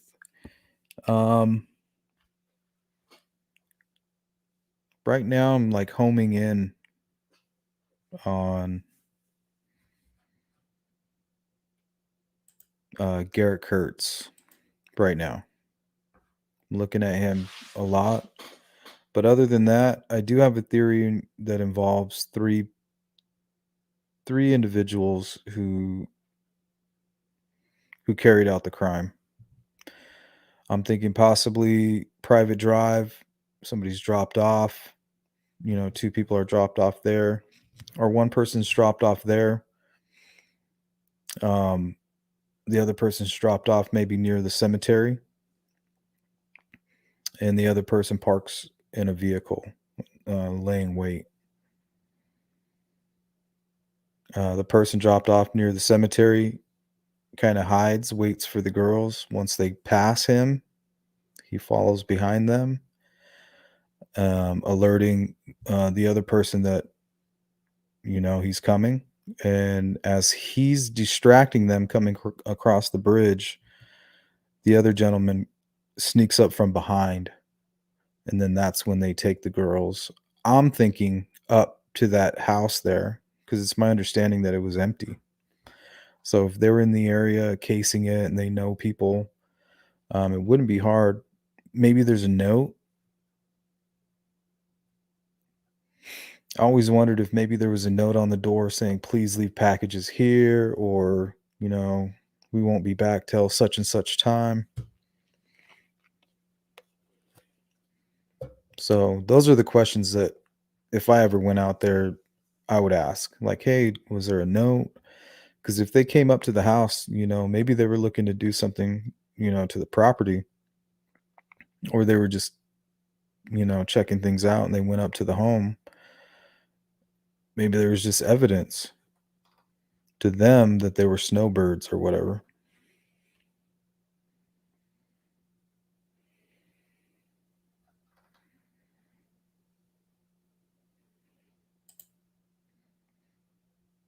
Oh, no problem, Alma. Like I said, I could, I should have been probably asleep about 2 hours ago, but I'm up. So,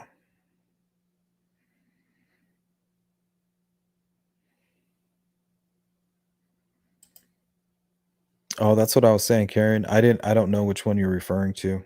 I didn't have a chance to take a look.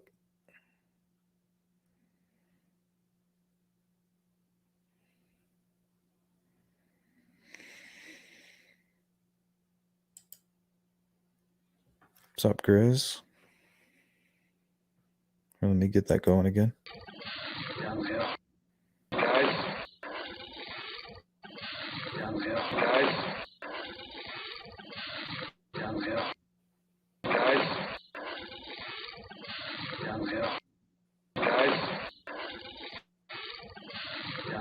Vaguely.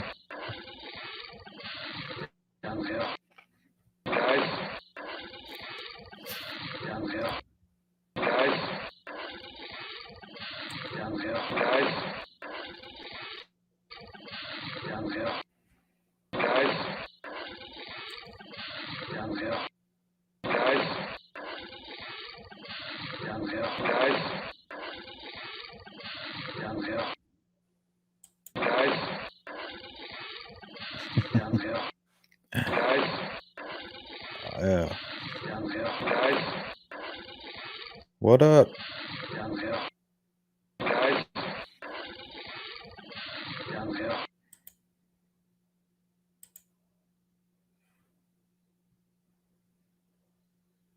All right, we got about 5 minutes.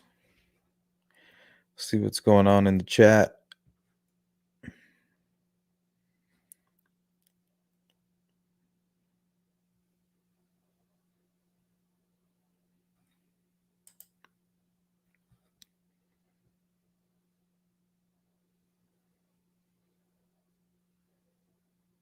Yeah, exactly.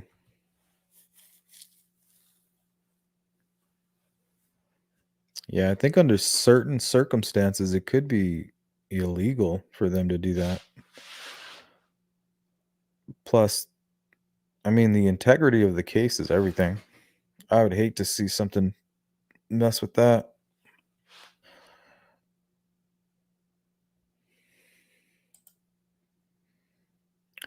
Gen C search YouTube High Bridge. That is from February 2017. Yeah, you're referring to the video.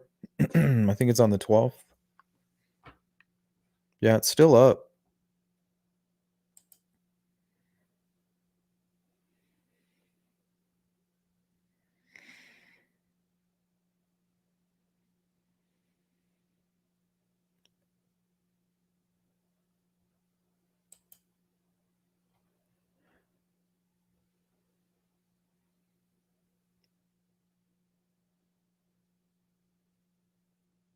Yeah, I could see that.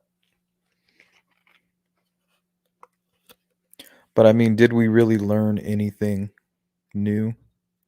All we really got was a little bit of like verification, so to speak.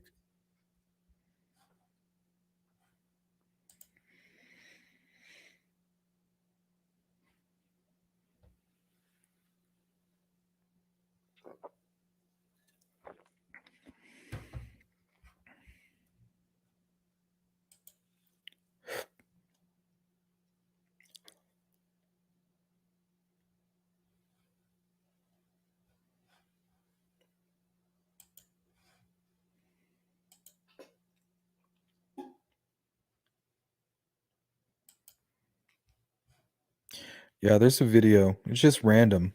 Somebody was filming walking up and down the trails.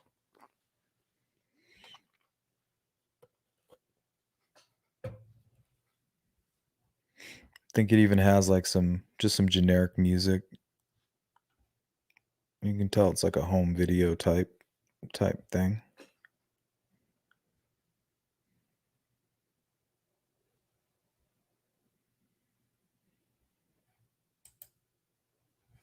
Yeah, I mean, a lot of it's been proven already.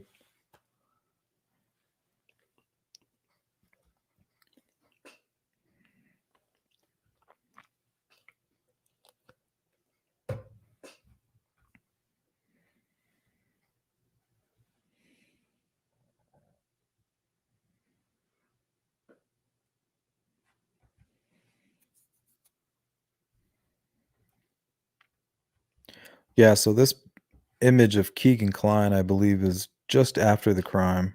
It's like early 2018. He's not that big there. Man, that face.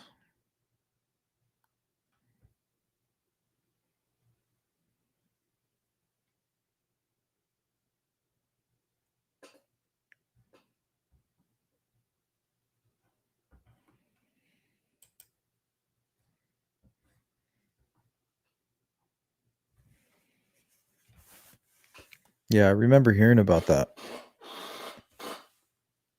I even had certain YouTubers telling me something like, "Oh, this is going to be solved before Christmas. We're getting a good Christmas gift."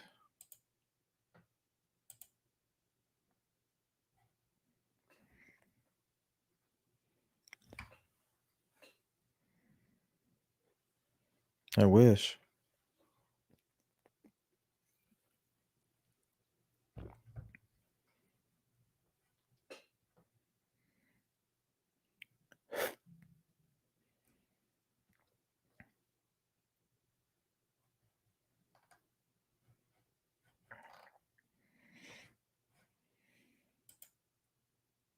Uh-oh. Some shenanigans.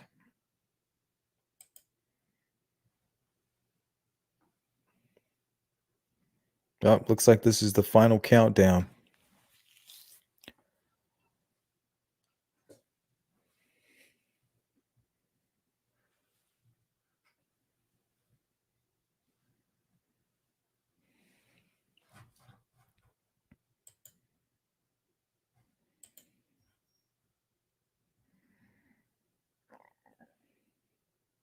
Well, that's going to end it for us tonight.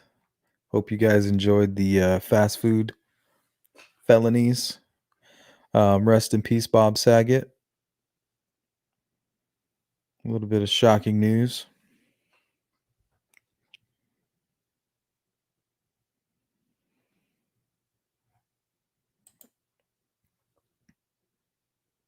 Yeah, that's true as well. And Becky kind of did verify that somebody that was a volunteer firefighter or that was working closely with firefighters got the news early and was able to pass that news along before it was officially announced. So that would match, with the whole Erskine stuff. Thanks, Chris.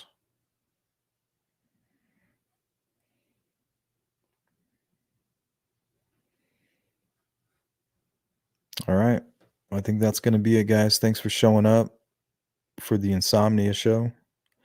Try to do these every once in a while to catch you guys up late. Trying to sneak those late night snacks. All right, you guys take care.